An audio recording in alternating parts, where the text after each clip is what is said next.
In a quiet Arizona suburb, an elementary school once symbolized everything good about small-town education: bright hallways, dedicated teachers, and parents who trusted completely. But behind the pastel walls of room 118, one beloved teacher was rewriting that trust into something terrifying. Remy Long wasn't just an educator. She was a master manipulator who hid behind kindness while preying on innocence. For nearly a decade, her perfect reputation blinded everyone around her, until one frightened 12-year-old found the courage to speak. That single whisper shattered an illusion built over years and exposed how easily goodness can be imitated by evil. What unfolded next would stun detectives, divide a community, and end with a 90-year sentence that still echoes through every classroom that ever called her a role model. Before we uncover how a trusted teacher became the face of betrayal, take a second to support stories that shine light where darkness hides. Hit like if you believe awareness saves lives. Subscribe for more true crime investigations that expose hidden predators. And share this video so others learn the warning signs early. And tell us in the comments, where are you watching from, and what part of this story shocked you most? Your voice truly helps bring justice forward. For 15 years, Remy Long was everything a school district could ever want in a teacher. Her classroom at Desert Horizons Elementary looked like a catalog photo of inspiration: handmade posters of smiling suns, student art pinned neatly on the walls, and a glittery banner reading "Dream Big, Little Minds." Parents described her as nurturing. Colleagues admired her passion. Children adored her. And the district, they held her up as proof that dedication still existed in public education. Each morning, Long stood at her classroom door, greeting students by name, kneeling to tie a loose shoelace or compliment a new backpack. To the watching world, she radiated warmth, the kind of teacher everyone remembered decades later. She stayed after school tutoring struggling kids, volunteered to chaperone field trips, and ran the after-school reading club. On paper, she was perfect. But as we'll soon see, perfection was her camouflage dot in the bright Phoenix sun. Desert Horizons seemed like the safest place on earth, a single-storied maze of pastel walls and laughter echoing through the hallways. No one imagined that inside room 118 trust itself was being rewritten. Long's reputation gave her immunity from suspicion. Parents requested her class every year, believing their children would be safer, smarter, happier. Even other teachers sometimes deferred to her experience. She was the go-to mentor, the one who offered advice about lesson plans and how to handle difficult students. But behind that flawless reputation was something far darker: a teacher who understood not only how to educate children, but how to study them. She learned which kids craved praise, which came from broken homes, and which were too afraid to speak up. To her colleagues, these insights seemed like professional intuition. In reality, they were reconnaissance. When award ceremonies came around, Remy Long's name was always announced with pride. Teacher of the Year, Community Hero. She smiled for photos, her arm around beaming students, her name engraved on plaques, still hanging in the front office. Yet the very qualities that made her beloved, her charm, her patience, her extra effort, were the same tools she used to hide her crimes. How do predators hide in plain sight? Often, they don't have to hide at all. They become what everyone wants them to be. For years, Remy Long did exactly that. She built her image like a fortress: each kind word, each late-night email to parents, each small act of kindness adding another layer of protection around her secret life. And within that fortress, something unimaginable was happening. No one questioned her long detentions or her private tutoring sessions. No one thought twice about the extra time she spent alone with students. After all, this was Remy Long, the model teacher, the trusted role model. But perfection, as we're about to see, can be the most dangerous mask of all. For years, Desert Horizons Elementary basked in its spotless reputation: low teacher turnover, high test scores, and smiling students in every promotional brochure. But behind the scenes, subtle warnings were starting to surface, small enough to ignore, yet heavy enough to haunt those who later realized what they had missed. It began, as these stories often do, with whispers that never found their way to paper. A custodian noticed that Ms. Long's classroom lights often stayed on long after everyone else had gone home. A teacher's aide once walked in to drop off attendance sheets and found Long hastily closing her classroom blinds. None of it seemed like more than quirks of a dedicated educator who worked late and valued her privacy. In schools, such devotion is praised, not questioned. Then came a parent, Jennifer Lawson. Her daughter Lily was in Long's third-grade class, and though she was a bright, outgoing child, her demeanor had begun to change. She grew quiet, detached. She complained of stomach aches before school, and begged to stay home on certain days. When Jennifer asked why, Lily simply said she didn't want to be alone with her teacher. Alarmed, Jennifer reached out to the principal, Douglas Warren. The meeting was short, polite, and ultimately dismissive. Warren assured her that Ms. Long was one of their finest teachers, respected, award-winning, and incapable of harm. "Kids go through phases," he said gently, as if explaining away a mother's overreaction. No formal report was filed. No investigation launched. And with that, the first chance to stop Remy Long quietly vanished. In the months that followed, the signs multiplied but still went unseen. Teachers occasionally joked that Remy had a magnet for troubled kids, noting how often she volunteered to handle students from difficult homes. The school counselor praised her for going above and beyond, completely unaware she was being manipulated into feeding Long a list of the most vulnerable children. What's chilling is how ordinary it all seemed. Long smiled at every staff meeting, brought cupcakes for birthdays, and remembered everyone's coffee order. She understood human nature well enough to disarm suspicion before it even formed. The cracks in her image were hairline thin, barely visible, unless you were looking directly at them, and no one was. Still, something inside Desert Horizons had shifted. Parents began murmuring quietly at pickup lines, their questions never quite forming into accusations. And in one corner of Phoenix, a child's fear was growing into something unbearable. Because while the adults were busy praising their perfect teacher, one of her students, 7-year-old Sophia Rivera, was learning what that perfection truly cost. Sophia Rivera was 8 years old the first time she met Ms. Long. It was the beginning of a new school year, and she'd walked into room 118 clutching a pink backpack, nearly half her size. Her mother worked 2 jobs to keep their small apartment afloat, so Sophia often arrived early and stayed late, waiting for her older brother to pick her up.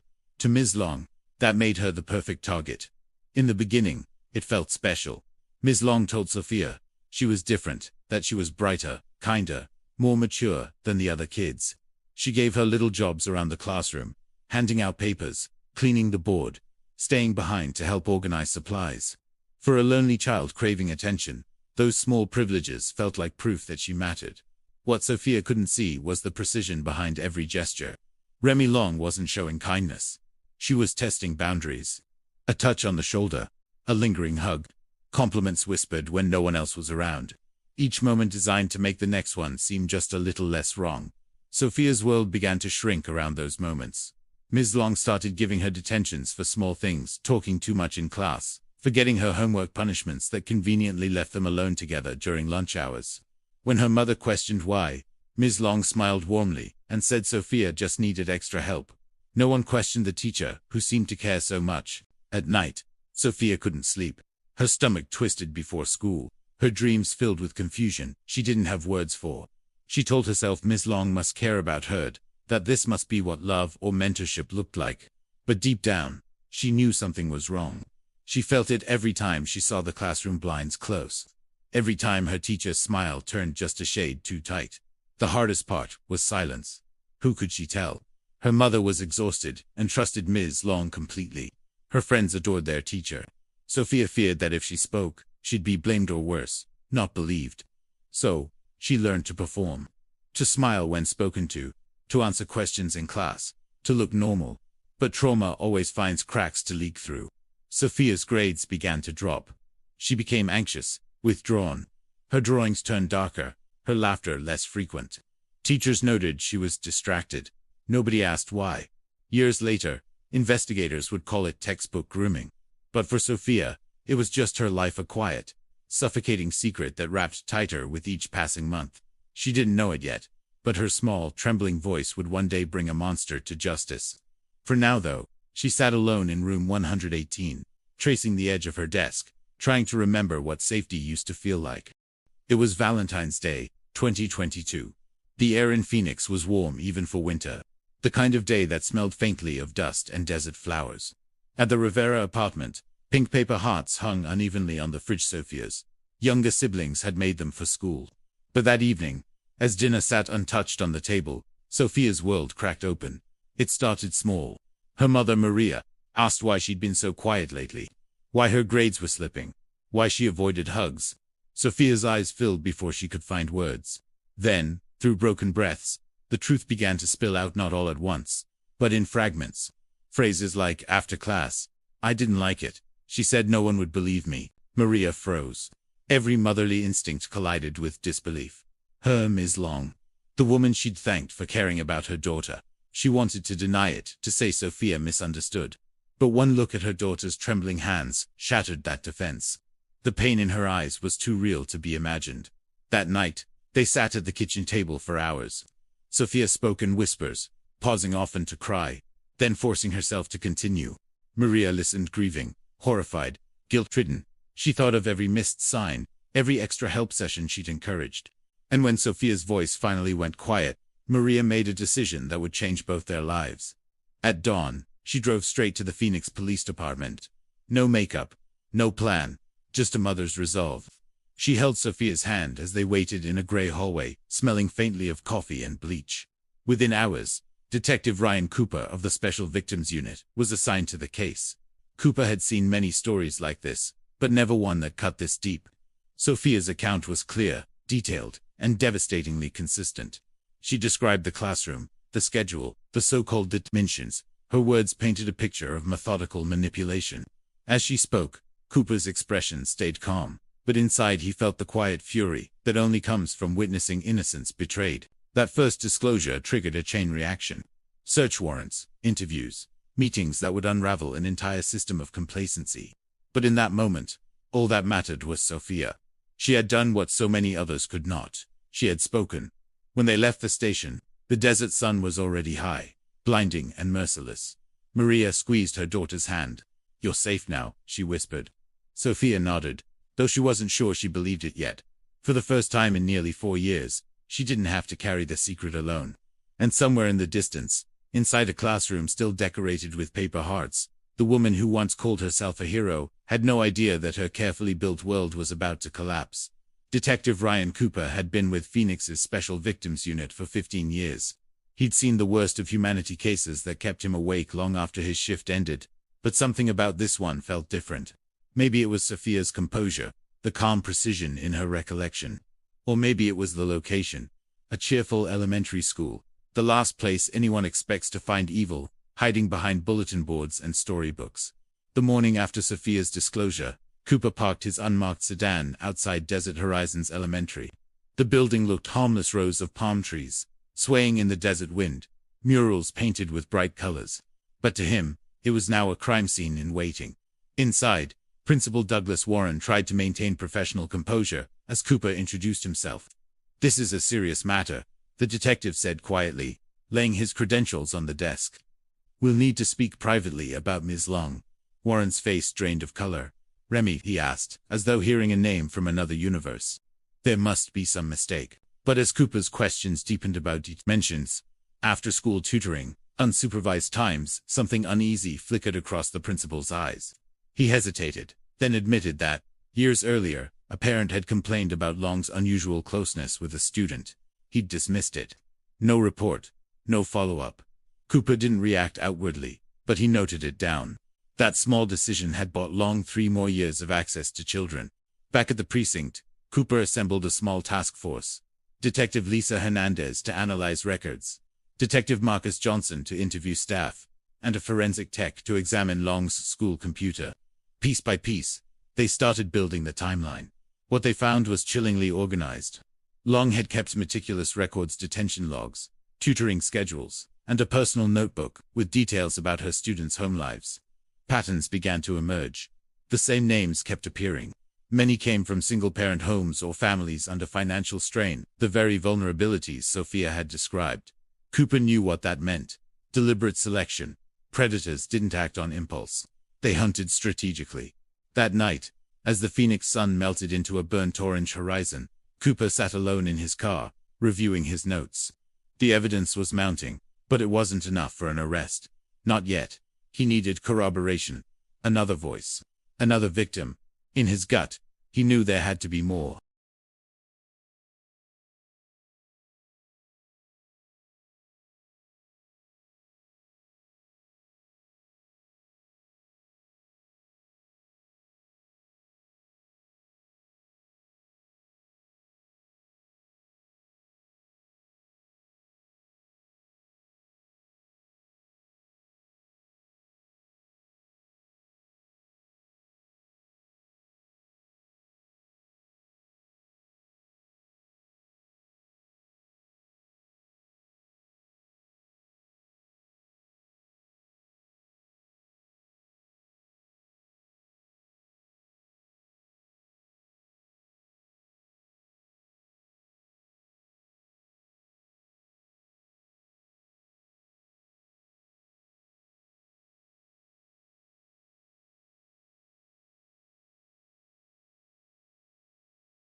It wasn't lesson planning.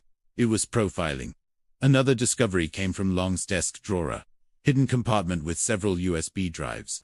On them were hundreds of photos taken during class activities, field trips, and reading sessions.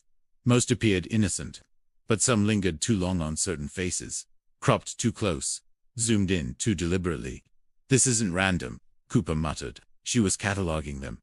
As the team continued, the air in the room grew heavier. Inside a decorative storage box on a bookshelf, they uncovered small souvenirs, bracelets, keychains, even folded notes from children items that should have been returned or discarded, not hidden away like trophies. Across town, a second team executed the warrant at Long's suburban home.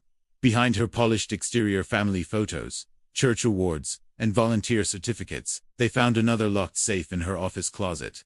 Inside, a collection of student artwork sealed in plastic, personal trinkets, and a small notebook written in code. Later, decryption would reveal it, tracked dates, initials, and notes corresponding eerily with her detention schedules. Forensic analysts also pulled data from her personal laptop.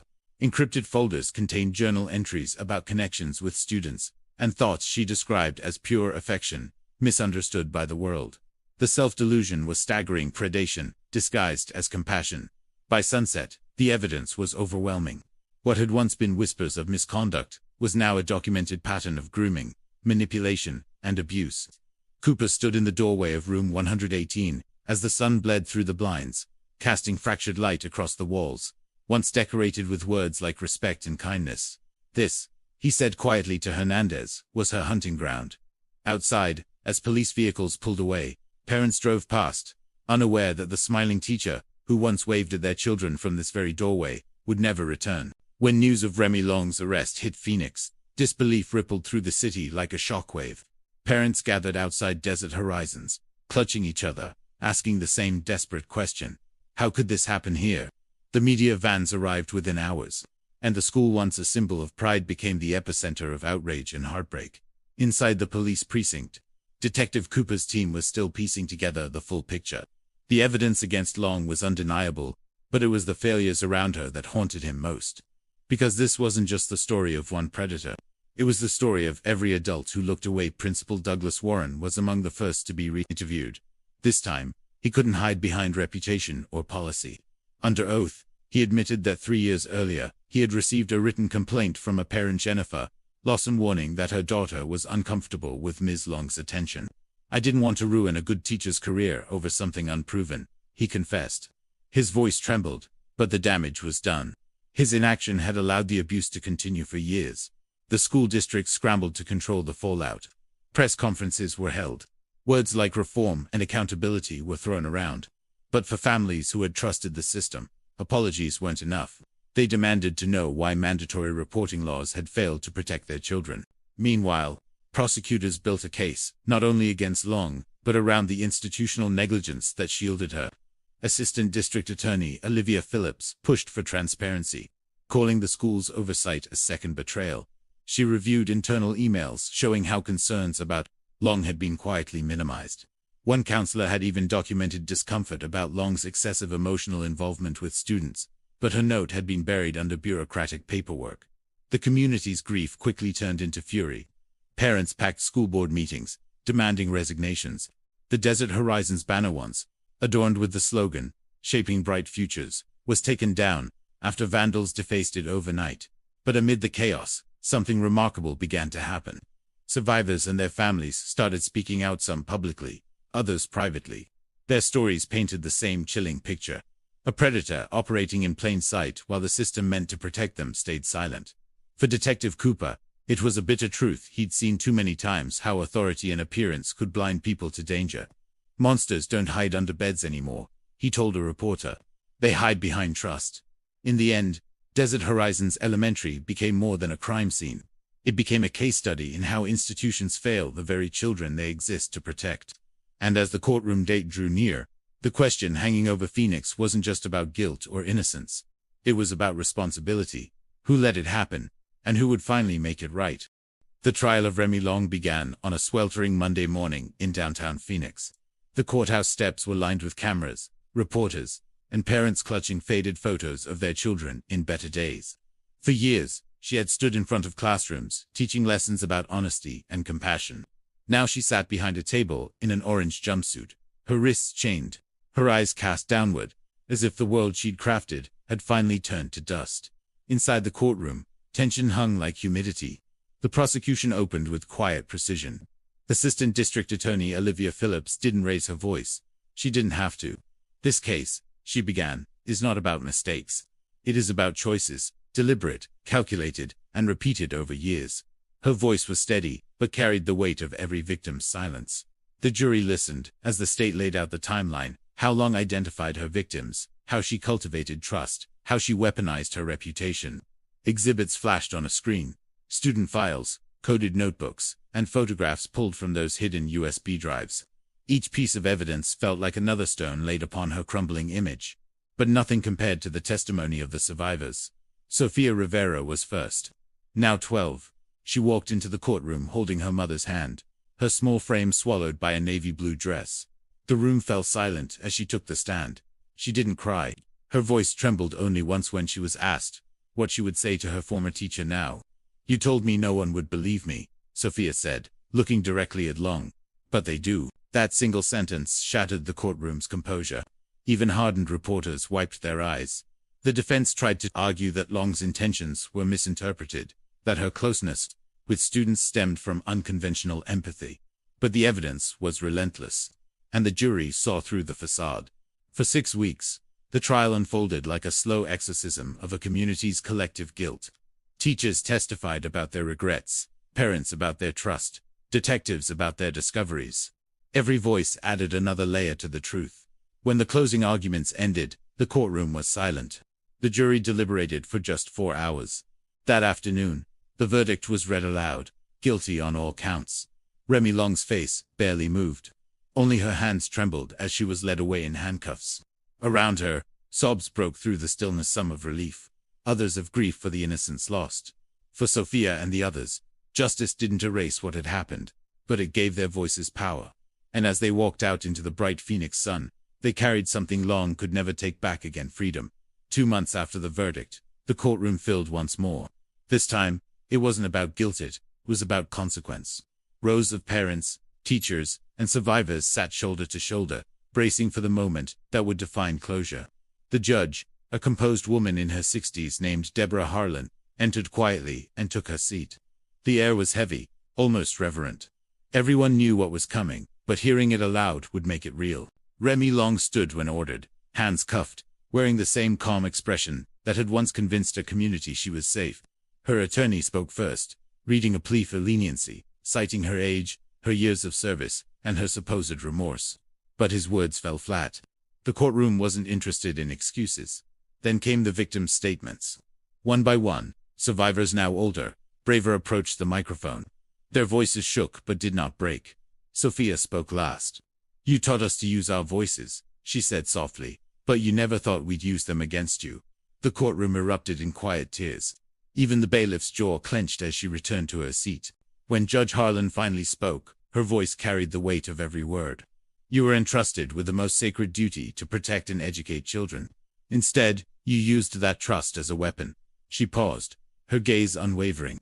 "This court finds that no sentence can truly undo the harm. But justice demands that it be severe." And then came the number: 90 years in the Arizona Department of Corrections. No chance of parole. No suspended sentence. Just 90 unflinching years, one for nearly every child she had failed or harmed. Gasps rippled through the courtroom. Some cried, some simply sat in stunned silence. Remy Long blinked, her composure finally cracking. The reality of dying behind bars settled in her eyes. Outside, news cameras captured the moment as parents hugged their children tightly, as if reclaiming something stolen from them long ago. Reporters called it historic. Others called it symbolic. But for Detective Cooper, standing quietly at the back of the courtroom, it was simply justice served. When asked for comment, he said only, "It's not victory, it's prevention." That's what matters now. The community of Desert Horizons would never be the same, but maybe that was the point.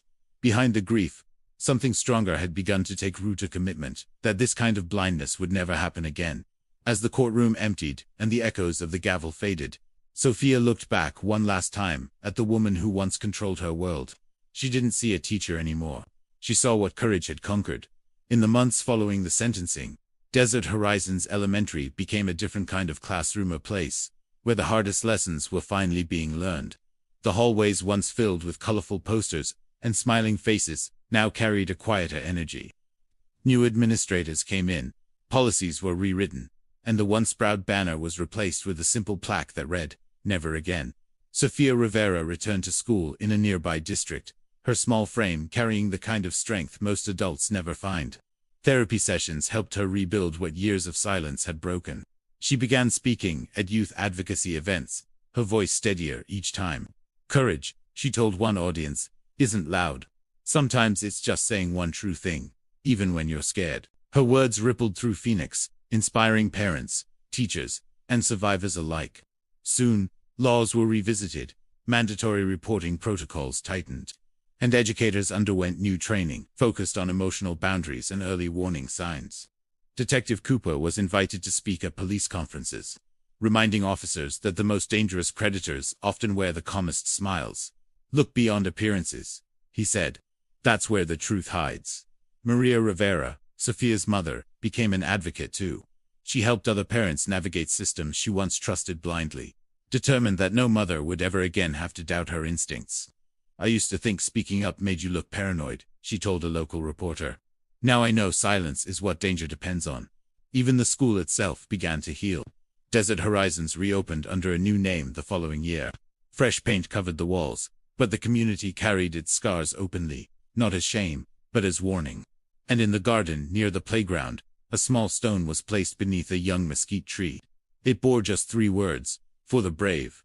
As for Remy Long, her name vanished from every plaque, every award, every online archive the district controlled.